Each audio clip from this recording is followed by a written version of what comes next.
Hello everyone, আমার নতুন একটা ভিডিওতে তোমরা সবাইকে স্বাগত। তোমরা সবাই কেমন আছো? আশা করছি ভালোই আছো। আমিও ভালো আছি। তো দেখো, আমি সকালে রান্না শেষ, ডাল ভাজা বানাইছি আর দুপুরের লেগা বানাইছি, আর দুপুরে রাত্রের লেগা মাছ দিয়া পেঁয়াজ দিয়া মাছ পেঁয়াজি। আর এদিকে গুবলুর খাওয়ানটাও আমি বসাই দিছি। আর এদিকে তো পেঁয়াজটাও লাল হইয়া গেছে। ওখানে মশলা সব দিয়া মাছটারে বালাগুড়ি সাতলাইয়া অল্প জল দিছি, দিয়ে বালাগুড়ি সাতলাইছি। ওখানে অল্প জল দিয়া ভালো করে সাতলাইয়া আবার নামাই লাইছি, দিয়ে গুগলুর খাওয়ানো সিটি দিলাইছে। তো ওখানে আমি স্নান টান করিয়া আইছি। ওখানে তুলসীরে আমি স্নান করাইমু, স্নান করাইয়া পূজাটা দিমু। আর গুবলুরে ওখানে স্নান করাইছি না, বাজে ধরো 12টা, ওখানে গুবলুরে স্নান করাইছি না। তো পূজাটা আগে দিয়ালাই ভাবতাছি আর কি। তো পূজাটা দিয়া গিয়া হেরে স্নান করাইমু। তো আগে আমি তুলসী প্রণাম করলাম, ডেইলি যেরকম করি এরকমই।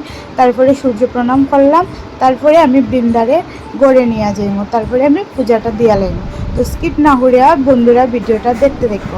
আর আমার ভিডিওটা ভালো লাগলে অবশ্যই শেয়ার করিও, লাইক কমেন্ট করিও, আর আমার প্রোফাইলটারে ফলো করিয়া দিও। আর ইউটিউবে যারা দেখতেছো তারা প্লিজ আমার চ্যানেলটারে সাবস্ক্রাইব করিয়া দিও। তো এদিকে দেখো আমার পূজা দেওয়া কমপ্লিট, ওখানে আরতি করমু।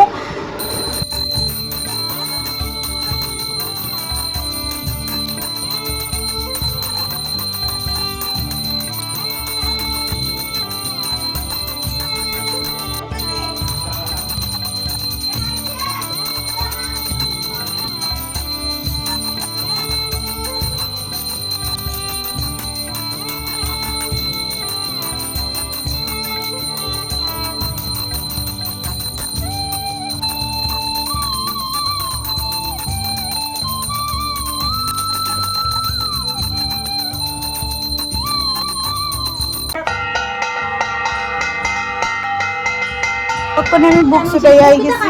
নো নো আন্টি, তুমি খাইলাও।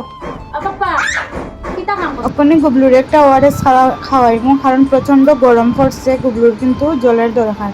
তো ওখানে গুবলুরে আমি সানটান করাই লেছি। ওখানে একটা কলা খাওয়াইমু আর আঙ্গুর খাওয়াইমু, আমিও খাইমু। তো টাটা, নতুন একটা ভিডিও।